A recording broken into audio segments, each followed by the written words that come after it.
Bianca Andrade, a.k.a. nossa queridíssima Boca Rosa, perde o processo movido contra ela pelo seu ex-empresário e é condenada a pagar pra ele mais de 300 mil reais. Ai, Mayara, na verdade, eu vi na internet de que ela foi condenada a 900 mil reais, quase 1 milhão. Como assim tu tá falando 300 mil reais? Pera aí que eu vou te explicar. Eu tive acesso aos autos, li todo o processo e vim aqui explicar pra ti mastigadinha essa fofoca. Eu vou tentar resumir de uma forma bem resumida, porque são mais de 1.500 páginas de processo. Isso considerando só um processo. E eu descobri que, na verdade, são dois. E eu descobri isso da pior forma possível. Porque eu comecei a ler o processo e fui descobrir só lá no final que aquele era o processo errado.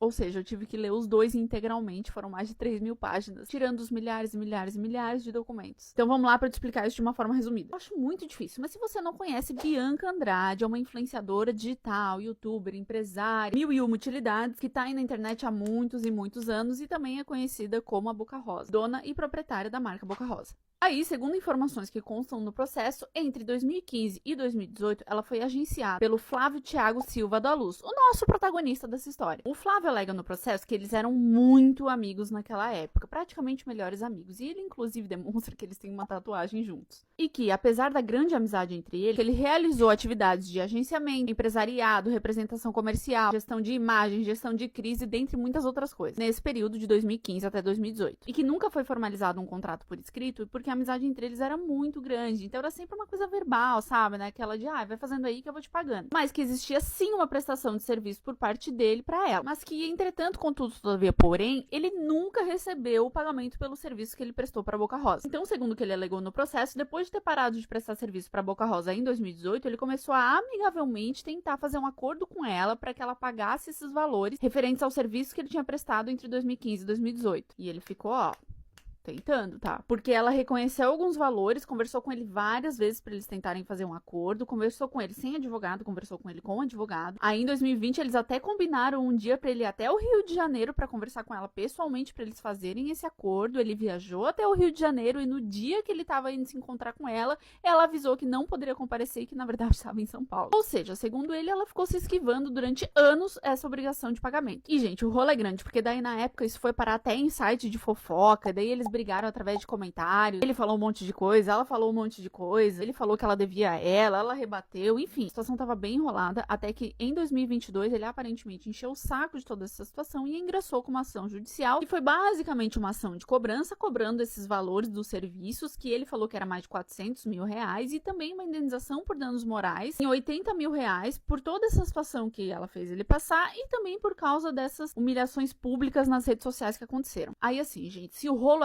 extrajudicialmente já era grande, o judicial também ficou. Porque como eu falei pra vocês, não era apenas um, mas 2 processos. E é um rolo processual muito grande. Se eu ficar falando aqui, ninguém vai entender nada e o vídeo vai se estender desnecessariamente. Mas basicamente a defesa da Bianca veio aos autos e alegou, em resumo, que não existia nenhuma relação jurídica entre eles. Ou seja, que ele nunca prestou serviço pra ela. Ou ao menos que ele nunca prestou serviço de forma onerosa. Mas sim que eles eram muito amigos. Praticamente melhores amigos nesse período de 2015 a 2018. E se existia, não dava pra presumir qual valor que era devido, porque aparentemente, segundo a defesa da Boca Rosa, o Flávio tinha tirado aqueles 400 mil reais do nada. Então, mesmo que existisse uma relação de prestação de serviço entre as partes, precisaria de um parâmetro técnico para valoração daquele serviço, e não só, 400 mil reais. Bom, ao longo do processo, segundo o entendimento do juiz, ficou sim comprovado que existia uma relação de prestação de serviço, porque o Flávio juntou inúmeros e-mails dele trabalhando para Boca Rosa, agenciando ela, sendo referido como empresário dela, enfim, fazendo essa intermediação. Aí, na sentença, que tá quentinha, saiu agora no final de outubro de 2025, o juiz entendeu que, apesar de não haver um contrato formal escrito, havia sim um contrato verbal de prestação de serviço entre as partes, porque haviam muitas provas da prestação de serviço do Flávio para Boca Rosa. E-mails, print de WhatsApp, print de Instagram, tudo isso foi levado em consideração. Então, existindo o reconhecimento da relação da prestação de serviço entre as partes, precisa haver o pagamento por essa prestação de serviços. E como o juiz entendeu que a Boca Rosa não comprovou em momento nenhum que fez qualquer pagamento pro Flávio, ele condenou a Boca Rosa a isso. Mas como é que a gente vai metrificar esse valor? Lembra que eu falei que as partes tentaram por muito tempo, entre 2018 e 2022, fazer um acordo sem ir pra justiça? Existiam muitas provas dessas tentativas de acordo, porque eles formalizaram isso por e-mail. Ou seja, nesses e-mails, a Boca Rosa admitiu vários valores, porque eles estavam tentando fazer um acordo. E foi isso que o juiz usou pra metrificar os valores devidos. Porque assim, o Flávio estava requerendo 400 mil, a Boca Rosa disse que não devia nada. O juiz pegou um dos e-mails, onde ela assume que pelo menos 365 mil eram devidos e usou isso para metrificar. Como a própria Boca Rosa nesse meio tinha admitido que devia pelo menos 365 mil, o juiz fixou esse valor de pagamento da Boca Rosa para o Flávio. Entretanto, apesar de condenar a Boca Rosa ao pagamento de 365 mil reais para o Flávio, ele não deu o pedido de danos morais para o Flávio, porque ele entendeu que tudo o que aconteceu ali de 2018 até 2025 agora, que foi a resolução do processo, primeiro, tudo que aconteceu entre eles foi um mero dissabor de uma relação comercial, de alguém que estava devendo para alguém, precisa pagar, e segundo, sobre as redes sociais, que o Flávio tinha alegado, que ela tinha exposto ele, enfim, o juiz entendeu que não existe no processo comprovação de ofensa pública capaz de gerar indenização por dano moral ao Flávio, mas somente que ambas as partes estavam expondo ali a opinião dela sobre essa dívida que existia ali nas redes sociais. Ai, Mayara, então por que eu tô vendo os portais de notícia falando que a Boca Rosa foi condenada em mais de 900 mil reais pro Flávio? Porque os portais de notícias já estão considerando uma correção monetária. Porque por óbvio que esse dinheiro tem que ser corrigido monetariamente, porque 365 reais em 2018 não é 365 reais em 2025. Então o juiz na sentença determinou que haja uma correção monetária. E daí os portais de notícia, óbvio, pegaram esse valor de 365 mil e já botaram uma correção monetária em cima para jogar o valor lá em cima e virar notícia, né? Mas oficialmente a condenação é 365 mil. Na verdade, é 365.266, mas vamos arredondar aqui. E aqui é o mesmo caso do Diogo Defante, inclusive, se você não viu esse vídeo, tá aqui no meu perfil, eu explicando o processo que ele tomou do menino do meme Valeu Natalina, que apesar de não haver um documento escrito, apesar de não haver uma formalização, o juiz analisando todas as provas, todo o contexto fático, todos os documentos, as testemunhas, depoimentos, entendeu que existia sim uma relação jurídica entre as partes, ainda que não existisse um documento propriamente dito, assim como no caso lá do Defante. E é isso, o direito não é preto no branco, ele não é uma ciência exata, ele é uma ciência humana, portanto cheia de subjetividades. Não é porque não existe um documento escrito que o contrato não existe, assim como não é porque existe um contrato escrito que ele necessariamente é válido, às vezes ele é nulo. Tudo no direito depende, tudo no direito precisa ser analisado. Enfim, deixa aí nos comentários a opinião de vocês sobre isso, se vocês sabiam disso, se vocês não sabiam disso, se vocês já estavam acompanhando essa fofoca desde lá de trás, ou se vocês ficaram sabendo agora.